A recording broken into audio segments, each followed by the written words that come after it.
These days, everyone seems to be talking about the Nothing Phone 1 and there's just too much hype around it.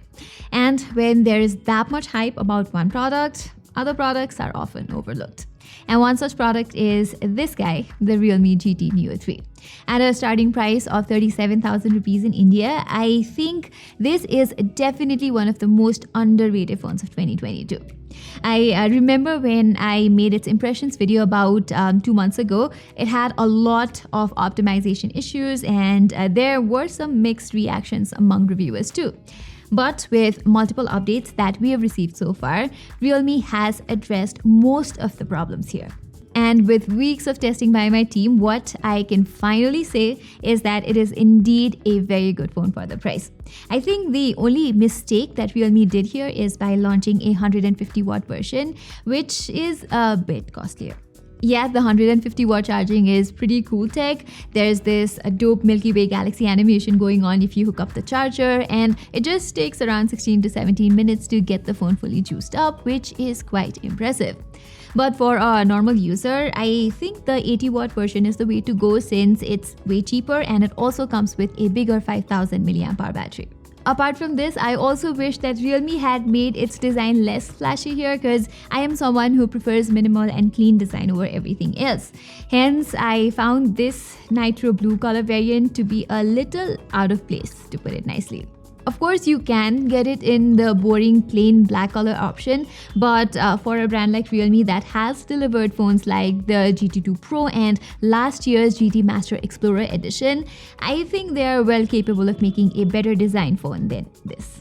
Even its form factor is a bit wider than what I'd like, but over time you should get used to it as it's quite ergonomic and has just the right heft as well. Okay, up front you get a quality 6.7 inches AMOLED panel which has a first-class color calibration, it has superb touch response, and it has all the high-end features like a 120Hz refresh rate, it has 10-bit colors and HDR10 Plus support. This display can also get plenty bright, although I would have liked it more if the brightness level could get a bit dimmer for bedtime usage. Likewise, this fingerprint sensor is also placed a little lower, so for someone like me with smaller hands, it will take some time to get used to. But this optical fingerprint sensor itself is quite fast and accurate. I'm also quite impressed with its speakers as they're loud and have good dynamic range. Apart from watching movies, you will definitely enjoy listening to music from its speakers. But the aspect where I'm actually blown away is the performance. It is one of the first phones to feature the new MediaTek Dimensity 8100 chipset, and it delivers quite handsomely. Here, the performance is almost flagship-like. It's as smooth as a high-end phone can get. There are zero microstutters, and the phone can keep a lot of apps in memory at a time as well. Overall, you are going to get a swift smartphone experience with great touch response and vibration feedback, be it while texting or scrolling through your Facebook feed or even playing games. And since it uses the same cooling solution as its more expensive siblings like the Realme GT2 and the GT2 Pro, you will not notice any kind of unusual overheating or other similar issues either. The sustained performance is also great here, and apart from using the phone while charging and while heavy gaming, the GT Neo 3 remains cool most of the time. Okay, before I talk about its gaming and its camera performance, let me quickly talk about the sponsor of today's video, mSpy. So, if you are a parent or a guardian, then keeping your young ones from the dangers of the internet is extremely important. But with an app called mSpy, you can monitor everything from their location, their call history, and social media usage. Setting it up is pretty easy as well, with the whole process taking no longer than 2 to 3 minutes. Hence, if you're looking for a reliable parental control app, be sure to check out mSpy from the link given in the description below. Alright, in terms of gaming, as I said earlier, the Dimensity 8100 chip on the Realme GT Neo 3 was not that optimized to run many games at 60 FPS when it first launched. But in 2 months' time, game developers have optimized most of the games to run fluidly at 60 FPS here.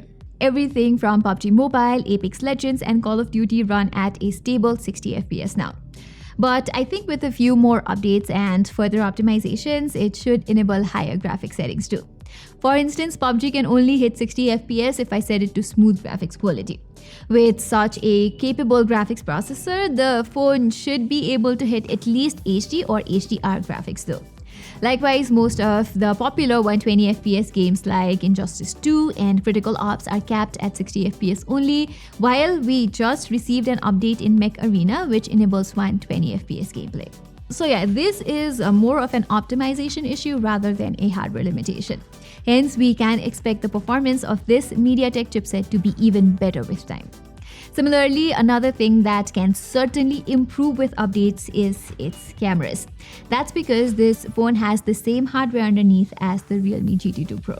You get the same 50-megapixel Sony IMX766 primary camera alongside an 8-megapixel ultra-wide-angle camera and another 2-megapixel macro lens. However, it is not all that reliable as its Pro siblings. Actually, I found a couple of issues with its cameras.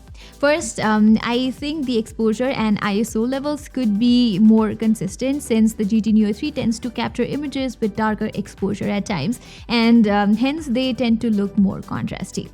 But if you're clicking indoor or portrait shots, this does not seem to be a problem. Likewise, the main camera has optical image stabilization, and yet there is no stabilization while recording videos across any resolution.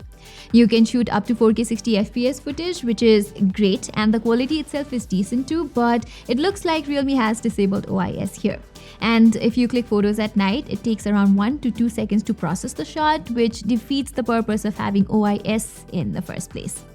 In fact, if the subject is not very still, you will end up with shaky images. Other than that, the overall image quality coming from this camera is really good considering its price. It's pretty comparable to the GT 2 Pro with its sharp and detailed results. The colors are slightly punchier, but most of the time it works in Neo 3's favor. I also like its portraits as the phone brings good colors, the right amount of background blur, and acceptable edge detection. In fact, most of the time it's even better than the Galaxy A73, which is one of my favorite mid-range camera phones of 2022. During low light too, it captures sharp and well-balanced shots, and since it takes around 1 to 2 seconds to shoot and process an image, you get a bright and detailed output with very little room for improvement. However, the ultra-wide-angle photos are quite average for the class, and the quality further deteriorates as the sun goes down. Selfies, on the other hand, well, I like them. It maintains good skin tone and excellent exposure balance while taking a selfie against the sun. However, given how popular vlogging and going live on TikTok has become these days, I think Realme should start offering 4K recording option from their selfie camera as well, since this guy still caps out at 1080p.